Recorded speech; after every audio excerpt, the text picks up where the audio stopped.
Ben Carmichael here with New England on the Fly. I'm here today to review Beulah's G2 Trout Spey. This is a niche product. Not many people in New England are probably fishing them. So I want to talk to you both about the rod and also about trout spey in general and how you might be able to use it. So let's start talking about Beulah's G2. What is the G2? The G2 stands for Graphene Platinum Second Edition, I believe. I'm not one for acronyms, but I believe that's what it stands for. So what is graphene? Graphene is this honeycomb matrix of like a single layer of carbon. I was an English major. I'm not going to go into too much detail and mislead you. I don't exactly know what it is. Or as Mark at the Fly Fishing Shop out on the Deschutes said on YouTube, does any fly fisherman really care what graphene is? Not really, unless it makes a lighter, stronger rod for you, and that's exactly what this does. This is a 3-weight, 12-foot spey rod. It is super light. It's a 4-piece. It feels great in the hands. Now, for you veteran trout fishermen out there, you might be thinking, God, a 12-foot 3-weight? And that is a really good question. It is perhaps the question when it comes to trout spey. Now, in order to get this rod to load properly, I'm using a 265 grain Rio In Touch Trout Spey. Hope you could see that. It's a 265 grain. Johnny King, who's also a fan of Beulah, great fly tire, a real true original. He has been fishing it with the 230, so 230, 265 seems to be the sweet spot. I thought maybe 265 was a little bit over. Maybe 250 would be a little bit better for just a little bit of a lighter touch and go sort of style. But we're getting ahead of ourselves. Let's back up. If you've got a 265 grain on a 12-foot rod, does it really feel like a 3-weight? And I'm going to tell a little bit of a story here, if you don't mind. I was up this spring fishing on the Beaver Kill with my dad with a very short 3-weight bamboo rod that he made for the famed book dealer Judy Bowman. I don't know if any of you knew Judy. She was a truly one-of-a-kind and incredible woman. He built this bamboo 3-weight single-handed rod for her. That thing is absolutely incredible. I'm so happy that my little sister now has it. It's one of the nicest rods I've ever cast.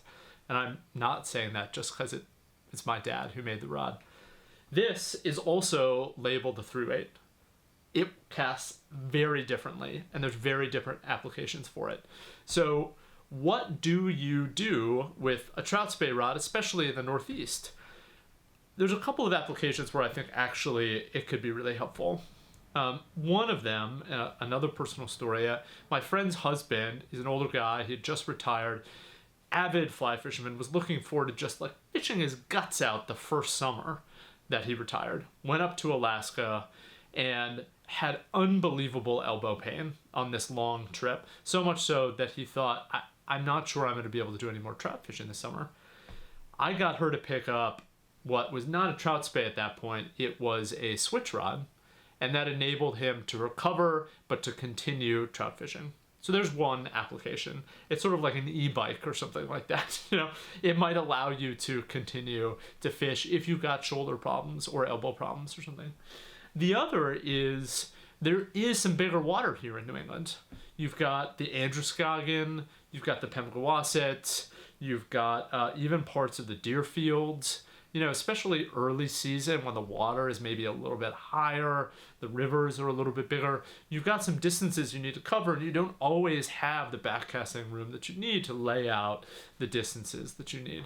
I took this out, granted, we're now in the time of COVID, it's a little bit later in the summer. I took it on the Pemi, just around the sort of Campton area up in New Hampshire, if you guys know that area, for some tests.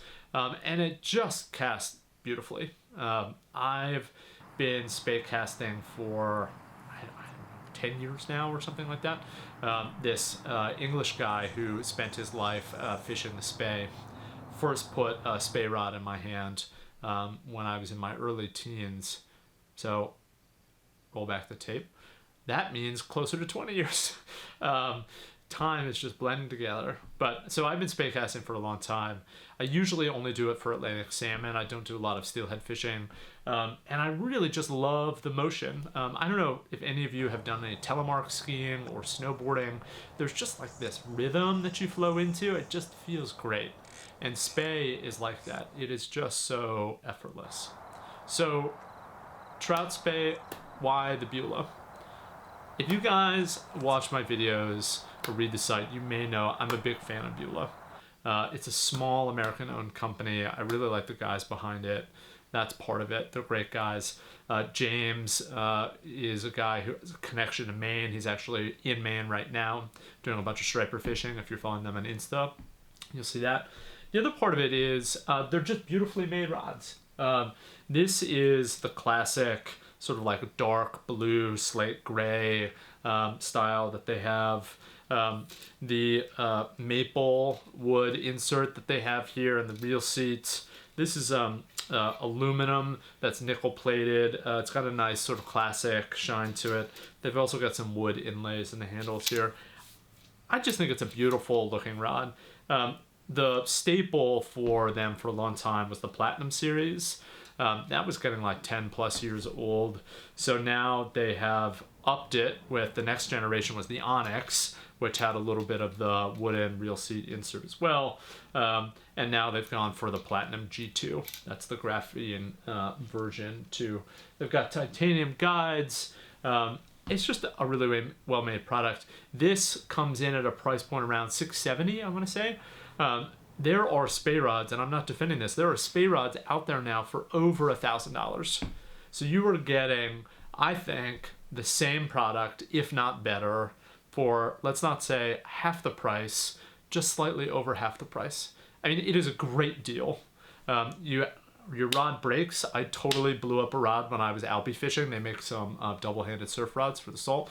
I was albie fishing, totally blew one up. They replaced it for me. It's a really good company. It's a great product. And if you're here in New England, you're like me, you're trapped, you can't get across the border to do any of the fishing that you want to do, you can't travel, you're looking to maybe try something new, now is a great time to try trout spey in New England. Work on your spey casting. It's like it opens up a whole new world for you, I swear. And then you can adapt a lot of those techniques into single hand spey casting. Single hand spey has become one of my absolute favorite approaches that I use salmon fishing, but also you can use it trout fishing as well. So those are my thoughts. Trout spey here in New England, Beulah G2, check it out. I will give a shout out. I was using a classic reel, a Hardy Princess here. What size is that one? It's the Hardy Princess. Anyway, you could use that with a Hatch 4 Plus, probably, something like that. 3 Plus, maybe a little bit too small. I'd use a 4 Plus, a Hatch 4 Plus. That would be the perfect size for this rod as well. So check it out. Let me know if you have any comments. The Beulah guys do watch these videos. I'm sure they'd be happy to respond to any questions you have as well.